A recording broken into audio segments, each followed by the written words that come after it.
Plastic, silver আর aluminium তৈজসের ভিড়ে চাহিদা কমেছে মাটির তৈরি জিনিসের। আধুনিকতার সাথে খাপ খাওয়াতে না পেরে হারিয়ে যেতে বসেছে মৃৎশিল্প। পেশা বদলেছে নারায়ণগঞ্জের রূপগঞ্জের গোলাকান্দাইলের বেশিরভাগ কুমার। বংশ পরম্পরায় ঐতিহ্য টিকিয়ে রেখেছেন কয়েকজন। রূপগঞ্জ প্রতিনিধি খলিল শিকদারের পাঠানো তথ্য ছবিতে ডেস্ক রিপোর্ট। বড়ই দুর্দিন যাচ্ছে নারায়ণগঞ্জের রূপগঞ্জের মৃৎশিল্পীদের। 3 বেলা ডাল ভাত জোটাতে হিমশিম খেতে হচ্ছে তাদের।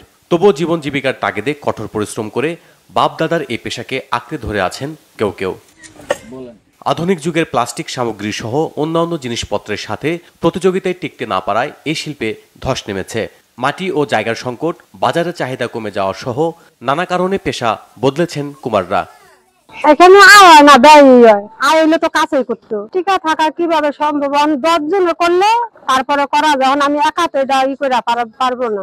আস্তে আস্তে কমিতে আছে, আমরা এই বছরই ছেড়ে দেবো, জায়গা বাসা হয় না। এর কারণে সবাই কাছে অন্যান্য ব্যবসায় চলে গেছে।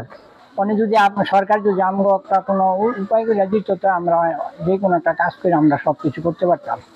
অনেকেই টিকে আছেন মূর্তি তৈরি করে, তবে সরকারি প্রশিক্ষণ পেলে আধুনিক পণ্য তৈরি করতে পারলে প্রাচীনতম এই পেশা রক্ষা করা যেত বলে মনে করেন শিল্পীদের কেউ কেউ। তো আজকে ডিজিটাল যুগে এসে তারা সকলেই সিলভারের জিনিসপত্র ব্যবহার করতেছে, কাচের জিনিস ব্যবহার করতেছে, প্লাস্টিক জিনিস ব্যবহার করতেছে। সেগুলোর কারণে তারা আজকে হারিয়ে যাওয়ার পালাক্রম। তবে এই শিল্পটাকে টিকে রাখা দরকার। আমি মনে করি যেহেতু আমাদের বাংলাদেশের একটা ঐতিহ্য, হ্যাঁ, তো প্রত্যেক বছরই বৈশাখ মাস আসলে পরে আমরা এটা নিয়ে আলোচনা করি, কিন্তু আসলে পরে আমরা দেখি যে এটার কোনো রকম ফলপ্রসূল আমরা পাই না। সরকারি বেসরকারি সহযোগিতায় পারে এই শিল্পকে টিকিয়ে রাখতে, বলছেন সংশ্লিষ্টরা। Bangla vision news desk.